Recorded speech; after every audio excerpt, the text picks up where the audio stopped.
A manager sees bruises on his waitress, and when he discovers the truth, he called cops immediately. The restaurant sparkled with wealth. Crystal chandeliers hung above white linen tables set with polished silverware. Soft classical music floated through the air as rich patrons chatted in low tones. But in the corner, Grace moved like a shadow. At just 22, she was the youngest waitress at Belm. Her uniform was pressed, her dark hair tied neatly back, but she couldn't hide the exhaustion in her eyes, or the faint red mark blooming on her cheek. Edward Callahan, the restaurant manager, straightened his maroon tie as he scanned the floor. He prided himself on running the city's finest dining establishment. Everything had to be perfect. Every plate, every staff member, every detail. Then he noticed Grace. She carried a tray of wine glasses, her shoulders hunched as if trying to make herself smaller. When she passed the kitchen door, Alan, the senior waiter, brushed by her roughly, making her stumble. "Watch it, Grace," Alan hissed under his breath. "Clumsy as always." Grace whispered an apology, her voice barely audible. Edward's brow furrowed. Grace had always been quiet, but something about her demeanor today felt wrong. He watched as she served a corner table. A wealthy couple barely glanced at her as they handed back their menus. "Is it true they're letting anyone work here now?" the man said with a smirk as Grace turned away. Grace's face stiffened, but she kept walking. Back in the kitchen, the tension was thicker. "Grace," Alan barked. "Table 7's order is wrong again." She flinched. I double-checked, sir. That's what the chef gave me." Alan slammed his palm on the counter, making her jump. "You don't talk back to me. You don't talk at all unless I ask you to. Got it?" "Yes, sir," Grace whispered. "Good girl," Alan sneered. "Now, fix it before I give you something else to cry about." As she turned to leave, Alan muttered to the sous chef loud enough for Grace to hear, "I swear I don't know why they keep hiring people like her. It's embarrassing for the restaurant." Edward walked in just as Grace brushed past him, her eyes glassy and unfocused. "Grace," he called gently. She froze. "Yes, sir." He caught a glimpse of her cheek, red, swollen, his stomach tightened. "What happened to your face?" Grace lowered her gaze. I bumped into a cabinet, sir."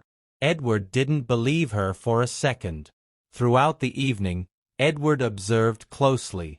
Grace kept her head down, avoiding eye contact with both staff and guests. When Alan passed her, he deliberately nudged her tray, causing a glass to tip over. "Clumsy," Alan muttered again. Grace scrambled to clean it, her hands trembling. "Sorry, sir." "I'm sorry." The other waiter snickered behind her back. "Don't be so hard on her, Alan," one whispered mockingly. "She's not used to places this fancy. Probably her first time around. Real money." By the end of the shift, Edward had heard enough. "Grace, my office now," he said sharply. She stiffened but obeyed. The office felt suffocating as she stood before him, clutching the edge of her apron. "Tell me the truth," Edward said quietly. "Who hurt you?" "No one, sir." "Grace, I saw Alan shove you." "I heard what he said."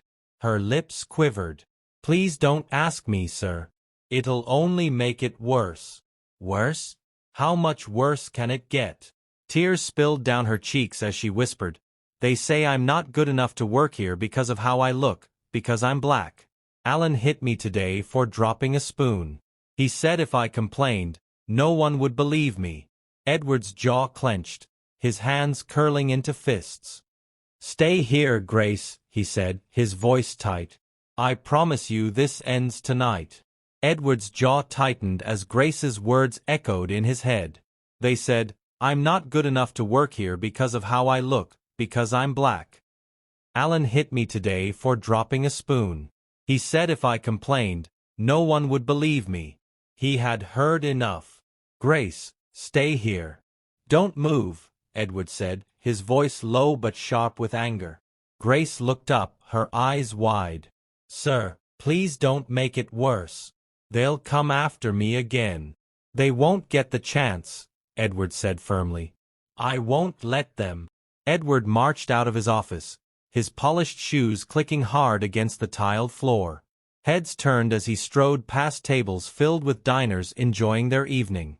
When he reached the kitchen, he slammed the door open so hard it rattled the pans on the wall. Alan, Edward barked. The senior waiter, tall with slicked back hair and an arrogant grin, turned lazily. Yes, boss. Something wrong with the foie gras again. Cut the act. Edward's voice was ice. I know what you've been doing to Grace. Alan's smirk faltered for a second before returning. Oh, that, he said casually. She's clumsy. Edward. A liability to this restaurant. You should be thanking me for keeping her in line. The entire kitchen went silent. Keeping her in line? Edward repeated slowly. Alan shrugged. This isn't her kind of place, and we all know it. She doesn't fit the image here. We have standards. Edward slammed his palm on the counter, making the staff jump. The only thing that doesn't belong in this restaurant is you.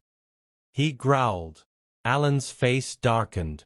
You're defending her after all the mistakes she's made. Look, she's emotional, slow, and you're a bully and a coward. Edward snapped.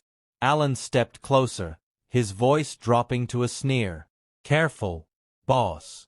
You fire me, and I'll tell everyone how you let a useless little waitress ruin this place's reputation. I don't care about your threats. Edward pulled out his phone.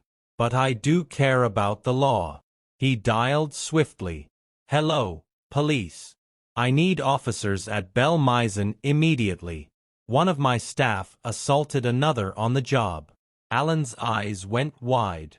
You're really calling the cops over her? Yes, Edward said coldly. Over her and over every other person you've humiliated in this kitchen. Within 15 minutes, 2 unformed officers entered the restaurant. Diners craned their necks to watch as Edward led them into the kitchen. That's him, Edward said, pointing at Alan. He struck one of my employees and created a hostile, unsafe workplace. Grace stood nervously at the door as Alan was handcuffed. This is insane, Alan yelled as the officers read him his rights. They're all lying. But no one spoke up to defend him. The kitchen staff hung their heads, ashamed. After the police led Alan away, Edward turned to Grace. You're safe now, he said softly. He won't hurt you again. Grace's lips trembled. Why did you believe me? Edward knelt slightly so he was at eye level. Because I've seen people like Alan before. I know what fear looks like, Grace. And no one deserves to work in fear. The next morning, Edward called a meeting with the entire staff. Belm will not tolerate prejudice or abuse of any kind, he said firmly. This isn't just a restaurant. It's a place where every employee is treated with dignity, no matter their race, background, or position. Grace sat quietly in the back, her hands folded in her lap. For the first time since starting at Belizanone, she felt seen. Word of the incident spread quickly. Patrons and staff alike were stunned. Stunned that the manager had taken such a public stand. Stunned that a single waitress's courage could expose such darkness. And stunned that justice had been served in the very place where she had once felt powerless. As Edward walked past her later that day, Grace whispered, "Thank you for believing me." Edward smiled faintly. You didn't deserve to be doubted. You deserved to be protected. And for the first time in months, Grace smiled, too. If you enjoyed this story, don't forget to give it a thumbs up and hit that subscribe button for more emotional, dramatic, and unexpected tales. And let us know in the comments, where in the world are you watching from? We love hearing from all of you. Until next time, stay kind, stay curious, and keep watching.